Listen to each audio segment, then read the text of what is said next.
수요일의 명콤비죠. 신지호 전 의원 그리고 박원석 전 의원님 모셨습니다. 어서 오십시오. 네, 안녕하십니까? 네, 안녕하십니까? 오시는 길 괜찮으셨습니까? 네, 네. 잘 왔습니다. 한 주 어떻게 보내셨나요? 바빴습니다. 비도 많이 오고. 그렇죠. 비는 좀 계속 내릴 것 같아요. 당분간 이번 주 내내. 네, 한번 전국 얘기 또 해보도록 하죠. 자, 오늘 아침 바로 전해진 소식부터 들어가 보겠습니다. 네. 신지호 전 의원님 보셨죠? 유시민 작가 또 등판했습니다. 네. 일단 발언을 저희가 하나하나씩 좀 뜯어볼 텐데, 자, 재건축론 필패론 이번에는 자, 뉴이재명이 하는 행동은 친명들이 아니라 대통령과 우리가 알지 못하는 어떤 참모들이 기획한 거다. 와, 발언 수위가 계속 세지네요. 네. 예. 그다음에 뭐 뉴 이재명의 수장은 네. 이재명 대통령 그 얘기도 본인이다. 했죠. 네. 뭐 이런 얘기니까요. 근데 갈수록 이제 발언의 강도가 세지고 있는데 그거는 오히려 그리고 등장 횟수, 등장할 때 그 간격도 짧아지고 있어요. 지난번보다 짧다. 예. 등장했을 때 예. 지난번에 한번 재건축론 얘기하고 두 번째 매불쇼 등장할 필패론. 때까지 예. 그 기간하고 예. 그 매불쇼 다음에 또 세 번째 등장 아니에요? 최근에 요걸로만 보면. 그때 유럽 여행 갔다 왔다고. 뭐 예, 그러지 뭐 않았나요? 하여간 뭐 예, 이제 예. 등장 간격이 줄어들고 예. 발언의 강도가 높아지고 있잖아요. 이건 뭐냐면 본인이 좀 조급하고 초조하고 이 조급과 초조의 발로라고 봐요. 이전 내 말빨이 이전처럼 안 먹히네. 네. 내 말빨이 이전처럼 안 먹히네. 그러니까 계속 발언의 수위 강도도 세질 수밖에 없고 예. 이 간격도 이 짧아질 수밖에 간격도. 없고.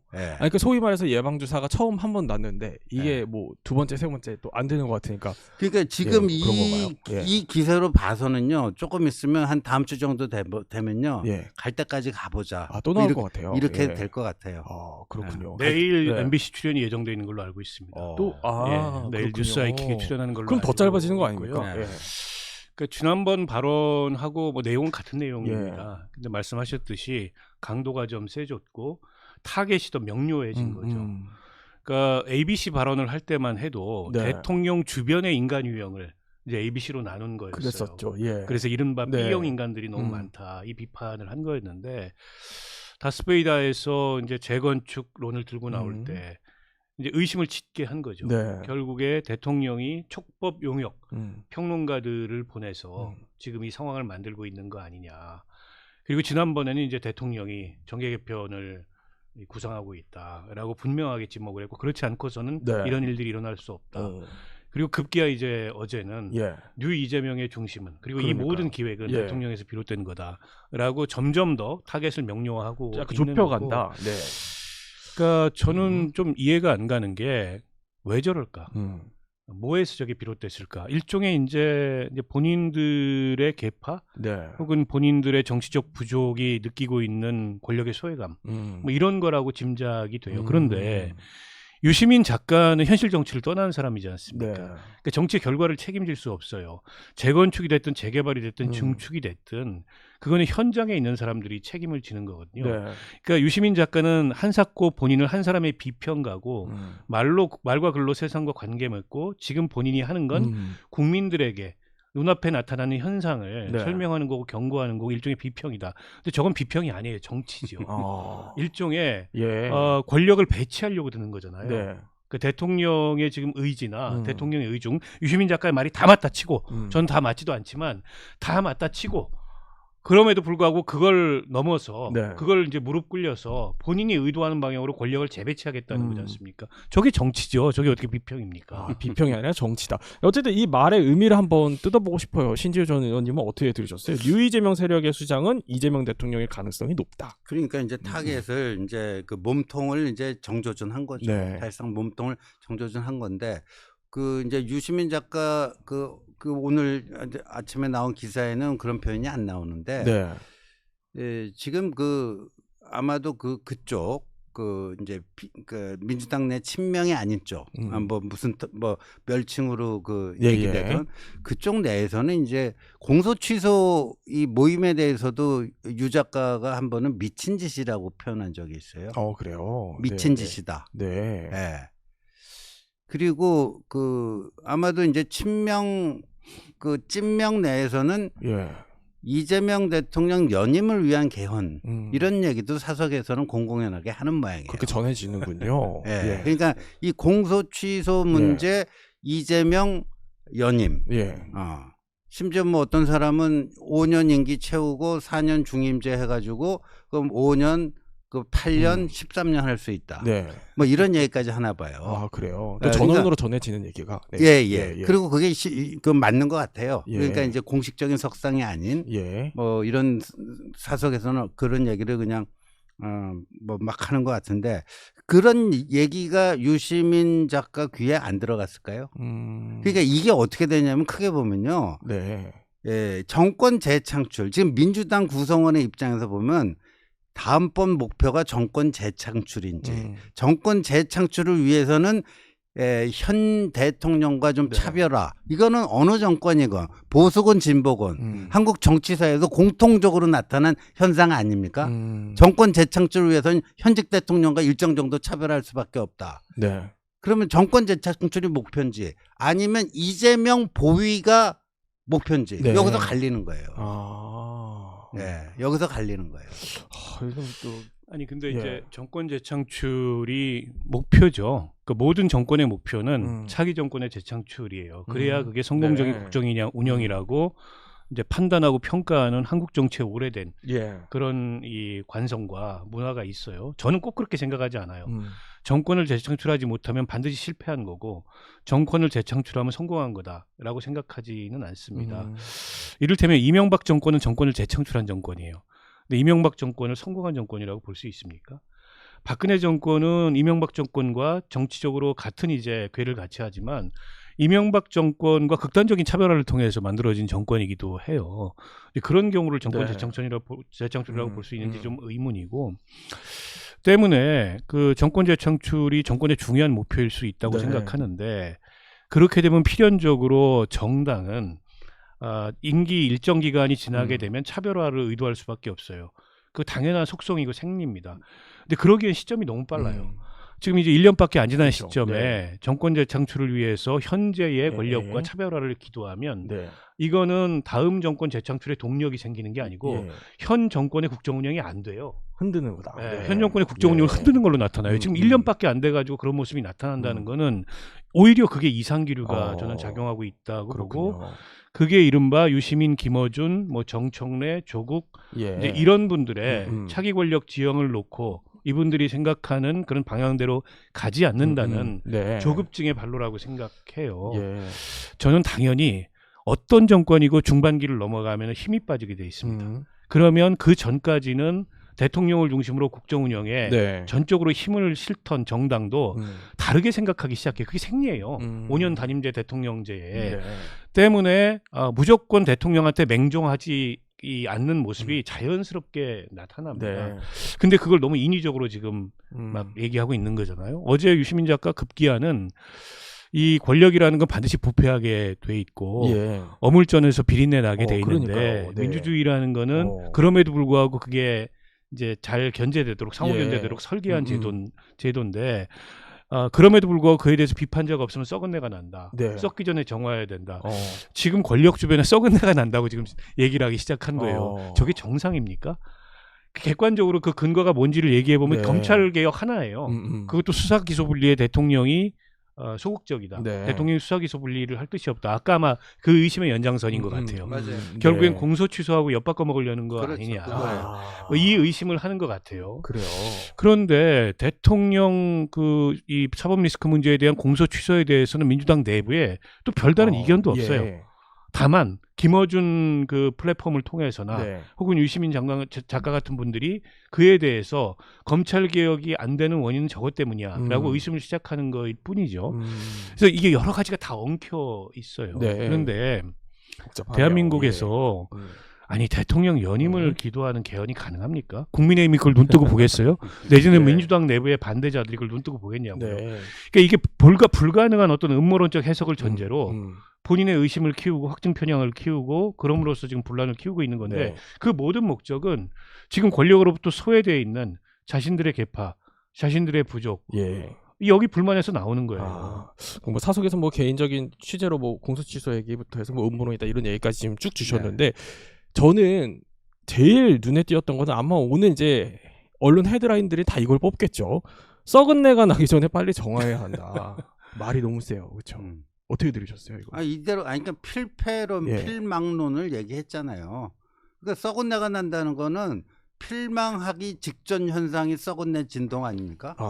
그러니까 뭐 더 요거는 더 세게 얘기한 것도 없고 이건 뭐 요번 발언에서 예, 이제 전번 발언보다도 이 진도가 나간 거는 네네. 몸통이 이재명이다. 그게 더 눈길이 가셨군요. 본질로. 그게 새로운 적입니다. 그렇군요. 어쨌든 뭐 청와대는 앞서서도 그 뭐 수사기소 분리라는 검찰 개혁 핵심 가치는 우리는 한 번도 흔들린 적이 없다라면서 되게 불편한 기색을 사실 뭐 특정 뭐 유시민 작가를 겨냥하진 않았지만 이 발언에 대해서 불편한 기색을 계속 내비치긴 합니다. 그러니까 저는 청와대나 대통령은 저 발언 신경 쓰지 말고 그냥 국정에 전념하시라. 예, 신경 쓰지 말라. 뭐 유시민 작가가 영향력 있는 스피커이긴 하나 본인도 스스로 본인의 위치를 규정하듯 일개 평론가의 권력 비판에 대해서 뭐 일희일비할 필요는 없잖아요. 국정은 그보다 더 크고 해야 될 일이 많기 때문에 일단 그렇게 생각하고요.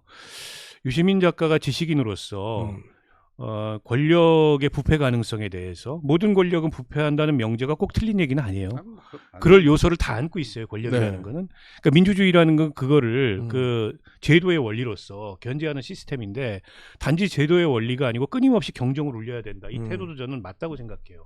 근데 보세요. 어떤 사람이 A라는 권력일 때는 오히려 그 권력 주변에서 나는 그 비린내를 이를테면 탈취하고 방향하는 그런 역할을 하다가 권력이 B로 바뀌니까는 권력 주변에 비린내를 너무 썩은 내가 난다라고 얘기를 한다면 이를테면 그게 과연 지금 B가 하는 얘기가 맞는 얘기여도 A 권력 시절에 그 얘기를 보면 그게 맞는 얘기입니까?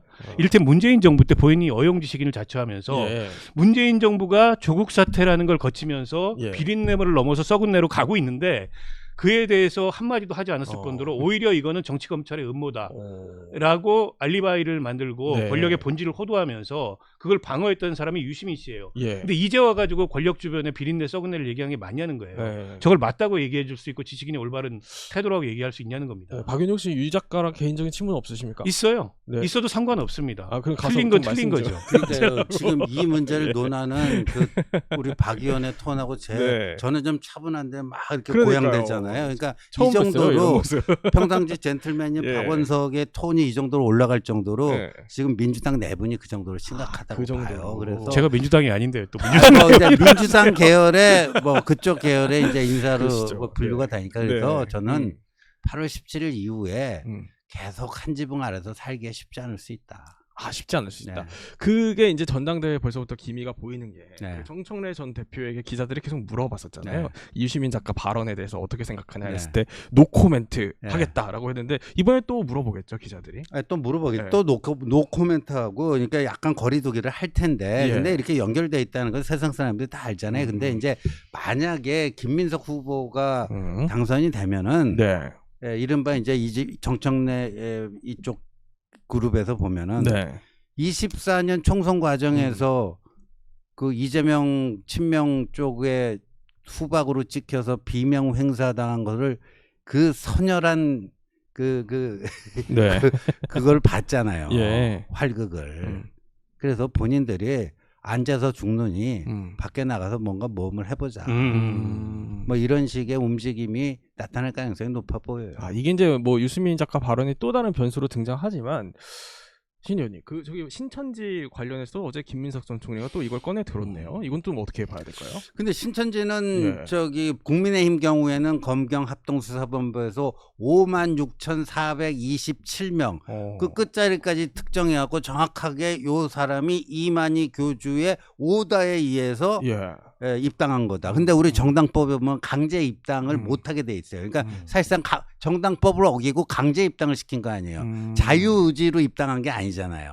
그러니까 이게 그거 자체가 정당법 위반이에요. 그리고 끝자리 숫자까지 특정될 정도로 이게 됐는데 물론 이제 재판 과정에서 한 번 더 뭐가 되겠지만요. 근데 지금 김민석 그 후보가 얘기하는 거는 구체성은 없어요. 아직 뭐 그 정확한 근거는. 근데 뭐 차차 얘기하겠다. 잠깐만 냄새만 피우는 거 아니에요. 그래서 이게 뭐 어느 정도 그건지. 근데 정청래 그 후보가 뭐 그 2019년에 그 신천지 이만희 교주랑 가까운 관계에 있었던 근우회 회장, 이희자 회장이 주최하는 자기 지역구 행사에 참석을 했다. 뭐 이것만 가지고 네. 그렇게 바로 단정 짓기는 좀 너무 비약이고요. 네. 그러니까 국민의힘 뭐 그 비슷한 정도의 뭐가 나와야 되는데 아직까지 뭐 나온 건 없어요. 예. 뭐 지역구 신천지 행사에 참석한 걸 가지고 신천지가 이번 민주당 그 전당대회에 개입하고 있다라고 얘기하는 거는 비약이죠.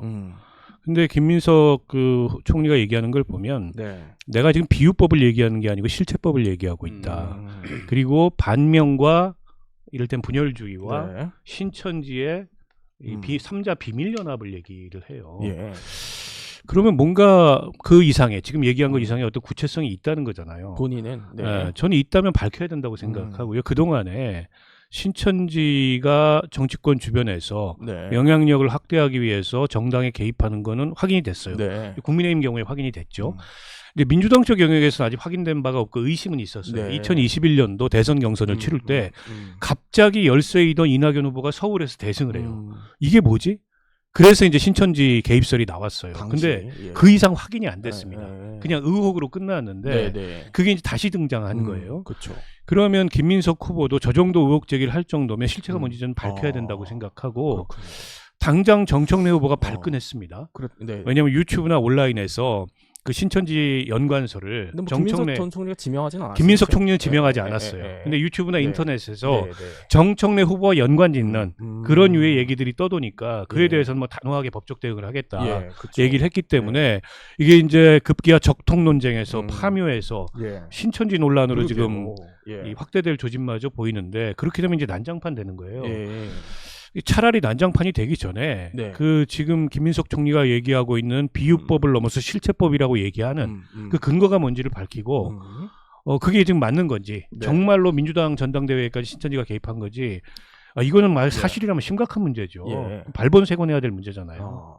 어쨌든 뭐 김민석 전 총리는 겨냥하지 않았고 정청래 전 대표는 가짜뉴스 유포는 무관용 원칙으로 법적 조치하겠다. 이제 굉장히 또 강경한 입장을 밝혔는데 여기에 대해서 어제 그 정청래 전 대표 측에서 그 본인들의 차량에 대해서 이제 뭐 가격당했다, 파손당했다라면서 일부 영상이 이제 나오기도 했고요. 그렇죠. 그리고 경찰이 바로 수사에 착수한 것 같으니까 그 폭행 한 사람들 이제 신분이 밝혀지면은 뭐 나올 거고 그 배우가 혹시 있는지 없는지 우발적 범행이었는지 뭐 이런 것들은 알려질 텐데 저는 이제 신천지 못지않게 또 좀 민주당 전대에서 핵심 이슈로 아주 떠오른 게 이중당적 문제인데 조국당 당원들이 또 여기 민주당원으로 들어와 있다.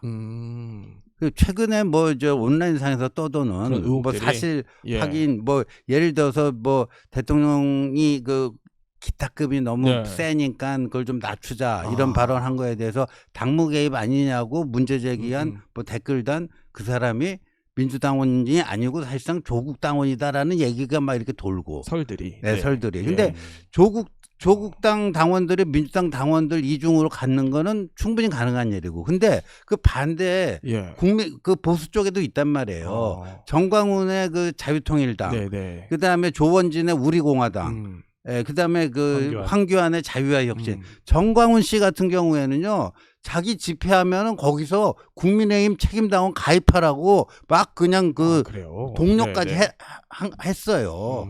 근데 그 사람은 자기가 그 오너로 있는 그 자유통일당이 있는데.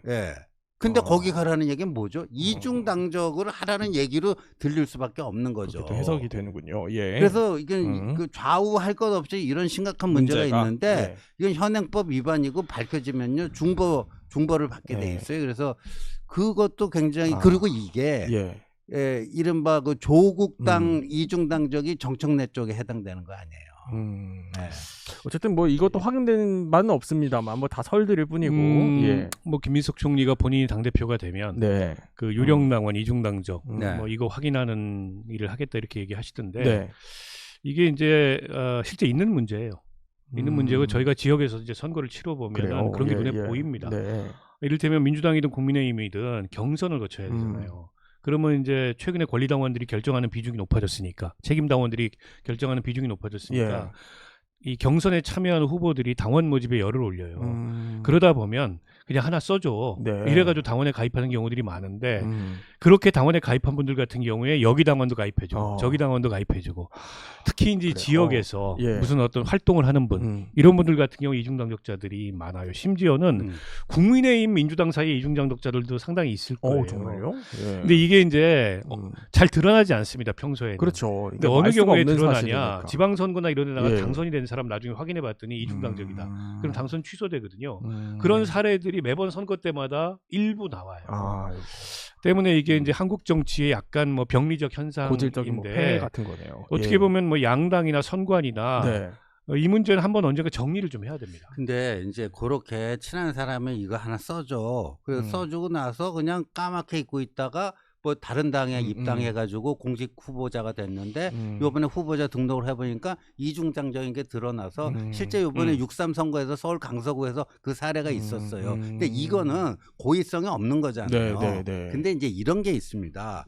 본인이 조국 당원인데 어떤 의식적으로 민주당에 침투해서 민주당 당적도 획득하는 거죠. 그러니까 의도를 갖고. 그래서 그 민주당 경선에서 투표를 행사하잖아요.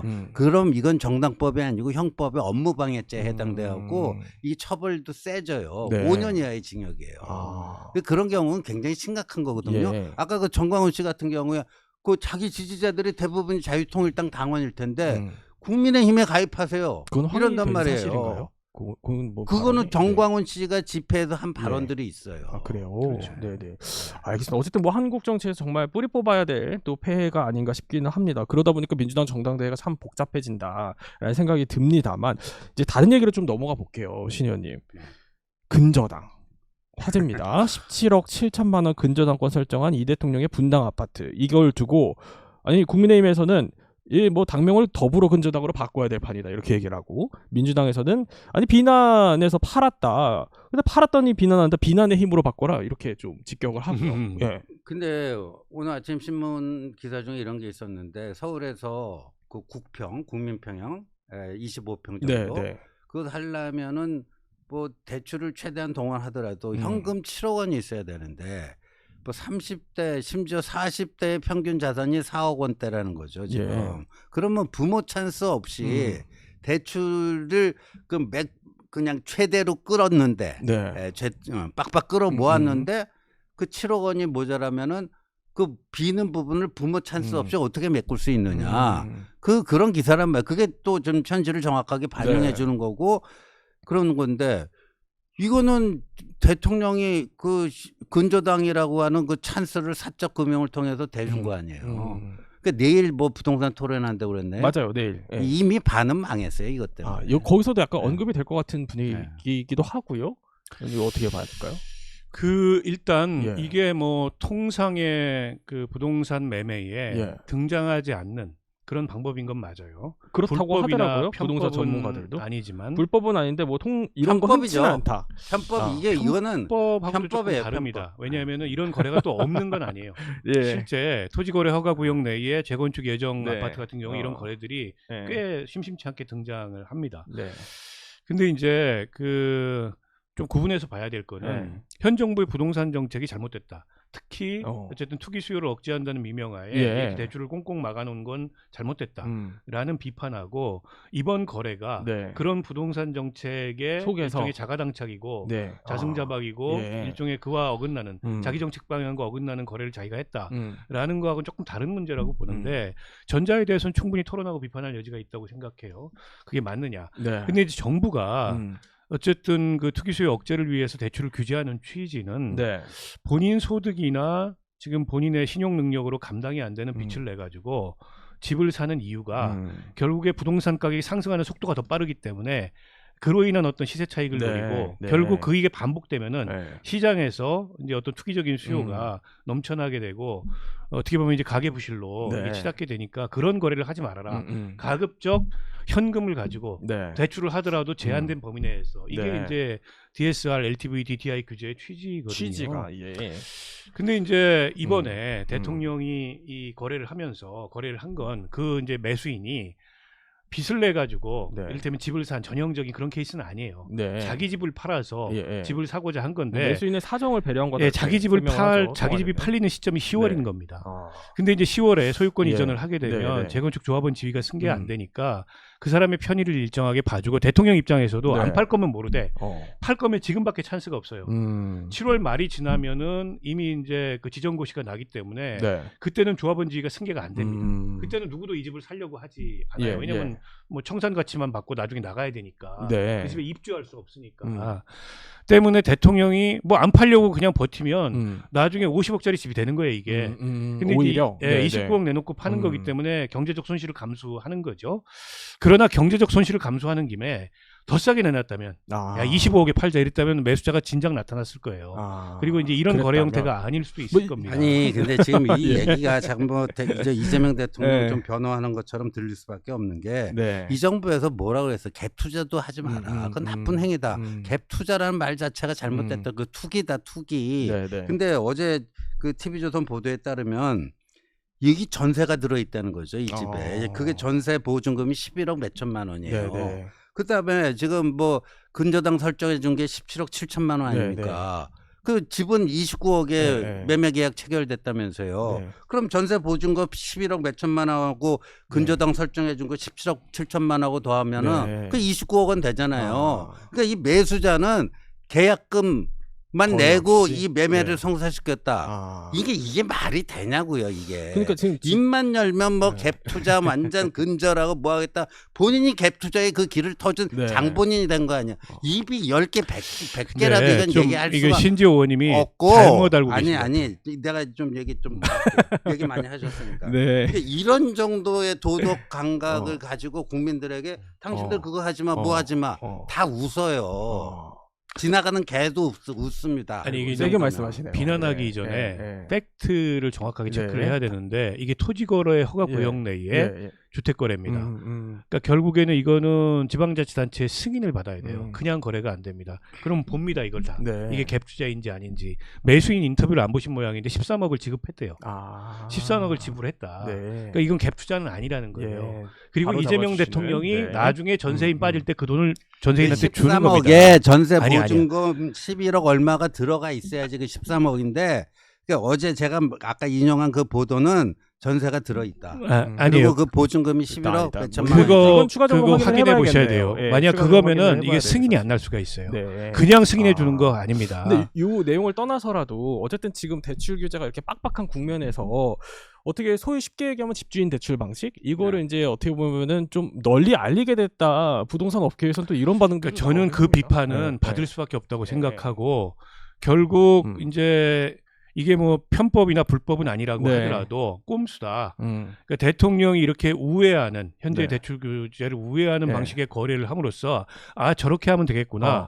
결국 본인은 어떤 규제를 해놓고 본인은 저런 거래를 하네라는 식의 비판은 저는 감수할 수밖에 없다고 편법이나 생각합니다. 불법은 아닌데 꼼수라는 비판은 감수해야 된다. 아니 그건 뭐 전 당연히 야당에서 할 수 있는 비판이고 또 그렇게 비판받을 소지가 없지 않지요. 편법과 꼼수에 이제 뭐 이건 뭐 명백한 편법인데 근데 이제 이렇게 보자고 내일 그 토론을 했을 때 국민들의 어느 정도가 이재명 대통령의 그 처방전에 대해서 공감할까?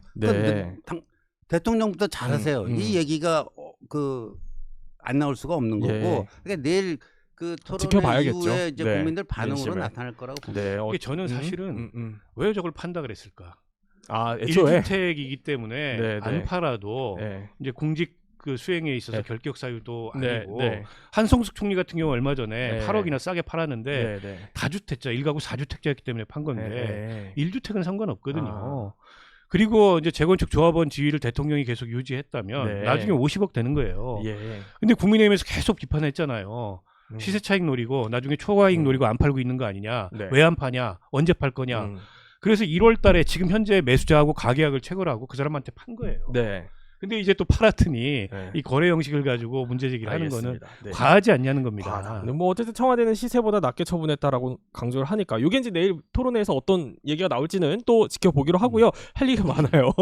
보안 수사권. 또 이제 한동훈 의원이 어제 또 나왔어요. 그 진중권 교수와 대담을 또 했죠. 네. 앞서서 저희 채널에도 나왔었는데 인데 요거 관련해서 이제 검찰과 경찰 사이에 이제 이렇게 되면 핑퐁 지옥에 빠질 거다라고 했는데 신현이 이 핑퐁 지옥은 어떤 의미입니까? 아니 그러니까 지금 보안 수사권은 일체 허용을 안 하는데 보안 수사 요구권은 검찰에 제한적으로 그 공소청에 남겨두겠다. 네. 검사들에게. 그렇게 그러면 요구를 하는데 예. 어제 이제 새로운 보도는 이 장영기 사건 이 은폐 암장하려는 뭐가 그 성폭행 관련 부분 이건 국수본 수뇌부에서 다 결정한 거다. 지휘한 거다. 이런 지금 보도까지 나온 거 아니에요. 그렇다면 경찰 수뇌부부터 저 일선까지가 네. 그걸로 짬짬이가 돼 있는데 뭐 검찰에서 보안 수사하라고 요구한들 예. 그냥 그 요구만 하는 거지. 그러면 아니 뭐 우리 기존 수사에 문제 없어요? 또 넘기면 또 요구하면 네. 그럼 또 이게 이제 핑퐁 지옥이라고 표현한 거죠. 그러니까 뭐 검찰과 판단이 다르다 해서 경찰이 또 그냥 안 받아들이면 이게 그냥 왔다 갔다 계속 이러는 거 아니냐 이런 얘기네요. 네. 그렇죠. 네. 아니 뭐 현실적으로 그런 우려가 있을 수 있죠. 네. 그러니까 보안 수사를 안 했다고 하지 않을 겁니다. 했는데 달라진 게 없다. 네. 이렇게 얘기할 거예요. 뭐 경찰도 뭐 보안 수사 요구했는데 네. 그걸 경찰이 그냥 일방적으로 거부했다. 예. 그럼 비판의 대상이 될 테니까 그렇게 안 할 겁니다. 했는데 달라진 게 없다. 그렇게 되면 이게 계속 핑퐁이 될 가능성이 네, 있어요. 네. 근데 보안 수사라는 거는 검찰이 대단한 권한을 행사하려고 하는 게 아니고 공소기관이잖아요. 공소기관이면 공소를 제기할 수 있어야 되고 공소를 유지할 수 있어야 돼요. 네. 그러나 공소 제기와 유지의 관점에서 봤을 때 이런 점들이 수사의 허점으로 보여. 라면은 그거를 요구도 할 수 있지만 경우에 따라서는 직접 수사. 예를 들면 공소시효가 임박했어. 그다음에 증거가 이를테면 금방 사라질 것 같아. 내지는 이번에 장윤기 사건처럼 굉장히 미심쩍은 어떤 경찰의 수사 축소나 은폐 의도가 보여. 네. 이러면 이런 경우에 직접 수사를 하게 하자는 거예요. 근데 이게 예전에 수사 개시권과 수사 종결권을 검찰이 다 갖고 있을 때하고는 다르잖아요. 네. 그때는 이런 보안 수사마저 악용될 소지가 있는데 지금 새로운 사실이 발견되면 그거는 수사할 수 없어요. 이 범죄 혐의의 동일성 범위 내에서만 수사할 수 있고 새로운 사실이 발견된 건 네네. 경찰로 넘겨야 돼요. 그러니까 민주당 일각에서 우려하는 그런 별건 수사의 우려는 없거든요. 근데 여러 부작용이 거론되고 여론도 지금 바뀌고 있는데 네네. 너무 민주당의 이 그 수사기소 분리론자들이 원론적인 입장을 가지고 어쩌면 이 문제를 정치적 슬로건화 하고 있는 거 아닌가. 어제도 민주당에서 정책의총회 열려가지고 맞아요. 전문가들 3대3 불러서 토론했는데 결론은 못 냈어요. 앞으로 몇 차례 더 하겠다고 하는데 조금 합리적으로 제가 보기에는 이 형사소송법 개정안을 손질을 해야지 이걸 그냥 이렇게 밀어붙였다가 나중에 부작용이 발생했을 때 정치적으로 감당이 안 될 거예요. 의원님 그런데 어쨌든 뭐 요 보안 수사권 얘기 조금 더 해보겠지만 그에 앞서서 한동훈 의원이 이제 토론회 하자고 던진 거에 대해서 뭐 전용기 의원이 한 방송에 나와서는 이제 뭐 급이 안 맞지만 뭐 나라도 하게 하겠다. 되면 정 없으면 나라도 하겠다. 필요하시다면 할 생각이 있다라고 했는데 또 이제 뭐 한 의원이 한 4시에 하면 어떨까라고 이제 시간 장소 모두 전 의원이 정하셔도 된다라고 했는데 저 의원이 또 찔러보느냐 고생이 많다. 동네 친구 약속도 그렇게 안 잡니다라고 하면서 안 받았거든요. 이제 어쨌든 계속 안 받겠네요. 그게 원래 그 어제 오후 4시에 진중권 교수랑 시사저널 유튜브에서 하기로 한 건데 원래 그 시사저널 유튜브에서는 한동훈 대 유시민을 붙이려고 했대요. 아, 그래요? 근데 한동훈은 오케이를 했는데 유시민 씨는 거절을 해가지고 그래서 이제 그 진중권 교수랑 둘이 하게 된 건데 뭐 전용기 의원이 그렇게 나오니까 이거 뭐 저기 급한 건데 하지만 혹시 가능하다면 거기 올 수 있느냐 이렇게 제안한 거고 그게 사정이 안 맞으면 그날은 내가 안 되고 뭐 언제 합시다 수정 제안하면 될 문제죠. 근데 이런 식으로 이제 비틀어 버리는 거는 말만 그렇게 놓고 직접 할 마음은 없다는 얘기예요. 그래서 저는 이제 최근에 이제 민주당을 보면은 이게 그 77 입틀막법도 그렇고요. 이게 지금 이 토론 없는 민주주의예요. 이게 토론 없는 민주주의는 가짜죠. 가짜 민주주의고 사이비 민주주의고 그런데 참 이게 민주당이라는 간판을 걸어놓고 토론 기피를 하고 있다. 어떻게 이럴 수 있냐? 속아 웃을 일이에요. 근데 어쨌든 민주당은 정책의총 어제 열어서 토론회 또 하는 걸 보여줬다. 뭐 그건 내부 그거죠. 그러니까 이제 영국 의회도 가보면 구조가 딱 이렇게 돼 있습니다. 그래서 저 야당, 여당 앉아 서로 얼굴 마주보고 계속 토론하게 돼 있어요. 아니 뭐 한동훈 의원이 그거 가지고 민주당을 향해서 토론하자고 공세를 취하는 거는 충분히 할 수 있는 이제 그런 퍼포먼스라고 봅니다. 퍼포먼스. 어쨌든 본인의 그 존재감도 부각시켜야 되고 본인이 자신 분야이기도 하고 여론도 지금 민주당한테 유리하게 흐르지 않아요. 문제는 이제 민주당인데 민주당은 한동훈 의원하고 토론하기 이전에 내부 정리를 먼저 해야 돼요.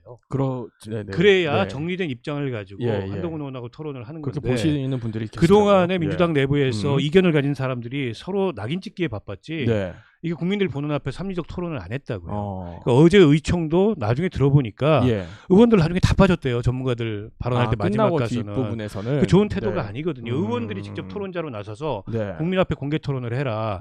예전에 금투세 논란이 됐을 때 민주당에서 공개 토론한 적이 있어요. 찬성 반대 이렇게 해야 돼요. 그게 한동훈 의원하고 토론하는 것보다 먼저다. 지금 뭐 섣불리 자기 내부 당론도 정리가 안 됐는데 뭐 한동훈 의원하고 토론해봐야 뭐 좋은 결과 나오겠어요. 그리고 민주당 입장에서는 공학적으로 봐도 할 이유가 없죠. 한동훈 의원이 무슨 국민의힘 대표도 아니고 지금 국민의힘이라는 정당의 어떤 책임을 지고 있는 것도 아닌데 굳이 왜 한동훈 키워주냐?